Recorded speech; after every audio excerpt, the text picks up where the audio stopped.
मैं प्रभु का धन्यवाद देता हूं इस सुबह के समय सर्वशक्तिमान परमेश्वर के चरणों में आने का प्रभु ने जो मौका दिया है। आइए आज के वचन मनन के लिए हम लोग लूका रचित सुसमाचार 12वां अध्याय उसका 15वां वचन हम पढ़ें। और उसने उनसे कहा, चौकस रहो और हर प्रकार के लोभ से अपने आप को बचाए रखो, क्योंकि किसी का जीवन उसकी संपत्ति की बहुतायत से नहीं होता। हम लोग इन दिनों में मसीह यीशु के द्वारा जो हमें नया जीवन मिला है उस विषय को हम मनन कर रहे हैं। और यह अति आवश्यक है कि हम समझें कि यह नया जीवन परमेश्वर के वचन के अनुसार है क्या। क्योंकि आज हम मसीह जगत में जब हम देखते हैं बहुत से लोग परमेश्वर के वचन को तोड़ मरोड़ कर उसका असली अर्थ निकालकर अनंत काल के जीवन को, मसीह में जो अनंत काल जीवन हमें मिला है उसको मनुष्य के भौतिक या शारीरिक खुशहाली के साथ तुलना करते हैं। उनको लगता है अनंत जीवन का मतलब इस संसार में हम खुशी से रहे, बहुतायत से रहें, कोई कष्ट ना हो, कोई परेशानी ना हो, कोई गरीबी ना हो, कोई बीमारी ना हो, बिल्कुल अच्छे तंदुरुस्त रहें। जब एक विश्वासी के जीवन में उसकी भावनाओं के अनुसार, इच्छाओं के अनुसार बात जब नहीं बनती तो वो ठोकर खा जाता है।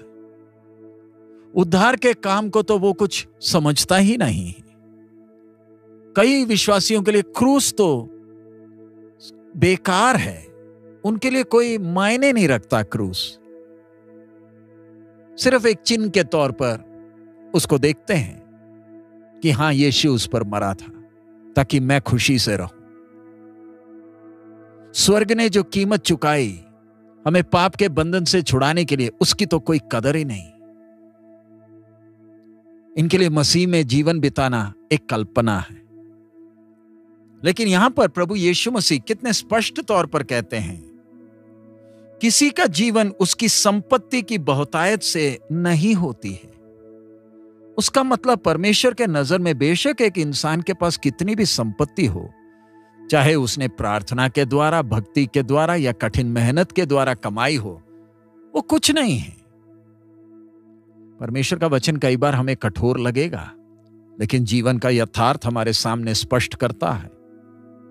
आइए अपने जीवन के आधार को जरा देखें, हमारे अस्तित्व की उस गंभीरता को जरा समझें।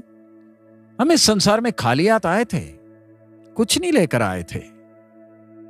सृष्टिकर्ता परमेश्वर ने हमारे जीवन के लिए जो कुछ चाहिए बहुतायत में उस दिन से दिया। हमें लगेगा शायद हमने अपने कठिन मेहनत से, अपने ज्ञान से, समझ से ये सब कुछ कमाया है, लेकिन जरा रुक जाइए, जरा रुक कर सोचें। जो सांस हम लेते हैं ये भी सर्वशक्तिमान परमेश्वर का दान है। अगर परमेश्वर अपना हाथ एक व्यक्ति के जीवन से हटा ले, चाहे वो विश्वासी हो चाहे अविश्वासी, उसी समय उसका जीवन बर्बाद। परमेश्वर का अदृश्य हाथ, वो प्यार करने वाला हाथ, हम एक एक को संभालता, सिर्फ हमें अकेले नहीं, पूरी सृष्टि को संभाले हुए है। वो पालनहार है, वो तारनहार है। लेकिन हम मनुष्य जीवन के साथ जो दुर्भाग्य है वो ये कि हम इन चीजों की कीमत को नहीं समझते। जो थोड़ी बहुत चीजें हमारे पास है, हम सोचते हैं यही हमारा सब कुछ है और उसी पर हम घमंड करते हैं। ध्यान रखें, ये चीजें भी जो हमने कमाई है परमेश्वर ने दिए बल के द्वारा ही हुआ है। हमारे छोटे से दिमाग से हमें लगता है कि यही चीजें सबसे कीमती है, लेकिन प्रभु हमें सिखाता है कि हम संसार में जो भी संपत्ति कमाएं वो कुछ भी नहीं है, उसके आधार पर नहीं है जीवन का कीमत, क्योंकि ये सब नाशवान चीजें हैं, थोड़ी देर के लिए ही हैं। लेकिन हमारा जीवन इससे भी बहुमूल्य है। हमें हमारे जीवन में मसीह यीशु के द्वारा अनंत जीवन मिला है। और यहां पर एक मुख्य विषय हमने जो समझना है कि हम स्वर्ग को अपने मेहनत से प्राप्त नहीं कर सकते हैं। जो अनंत जीवन मिला ये भी परमेश्वर का हमारे लिए दान है, जो प्रभु ने हमें दिया है। इस बात को और अच्छी तरह समझने के लिए हमने समझना है कि हम स्वर्गीय चीजों को या परमेश्वर को कभी भी प्राप्त नहीं कर सकते क्योंकि हम पापी हैं। पवित्र परमेश्वर के साथ हमारा संबंध कैसे बने?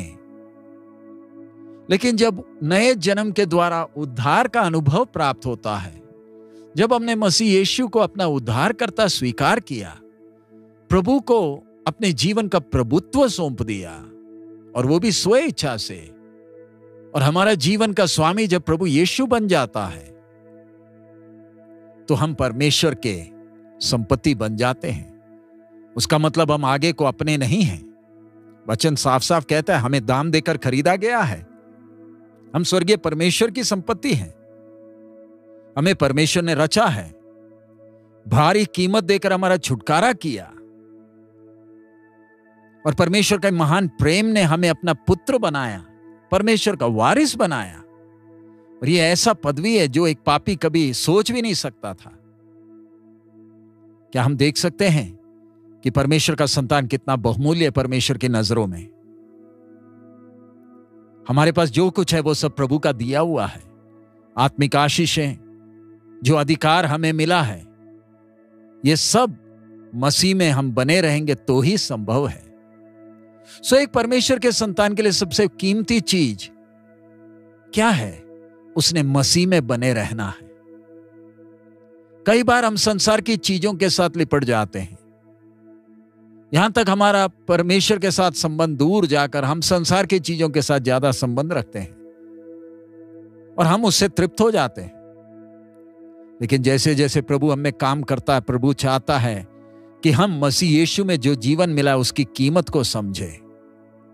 यह अनंत जीवन है और परमेश्वर चाहता है हम उसको प्राप्त कर कर उस अनंत जीवन की खुशी में जीवन बिताएं। इसका मतलब जितना हम मसीह में वास करते हैं उतना ही हमें जीवन बहुतायत से प्राप्त होता है। और पवित्र आत्मा परमेश्वर हमें सिखाता है कि कैसे कम कीमत वाली चीजों को ज्यादा महत्व ना दें, तभी जाकर अनंत काल का जीवन से हम भरपूर होते हैं। कई बार ये चीजें हमारे लिए दर्दनाक है, लेकिन एक व्यक्ति जो परमेश्वर के कार्य पर भरोसा करता है, जिसको एहसास है कि वो पिता के हाथ में प्रभु उसे बना रहा है ताकि प्रभु की इच्छा उसके जीवन में पूरी हो, तो उसका जीवन बिल्कुल बदला हुआ होता है। पहले वो अपने लिए जीता था, अब वो परमेश्वर के लिए जीता है। और अब जब मसीह उसमें जीता है, परमेश्वर का स्वभाव उसके द्वारा प्रकट होता है और उसका जीवन बहुतों के लिए आशीष का कारण बनता है।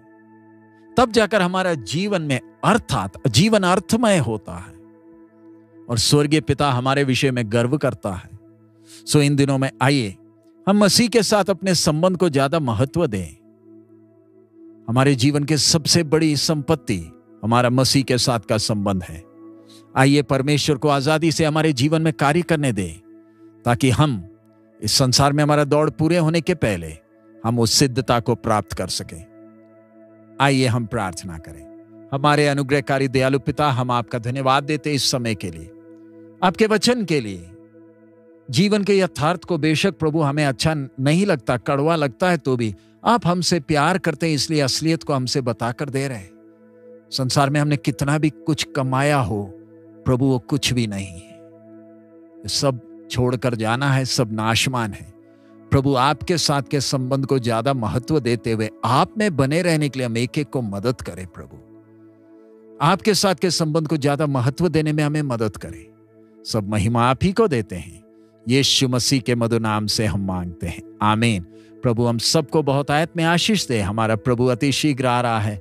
मारानाथा।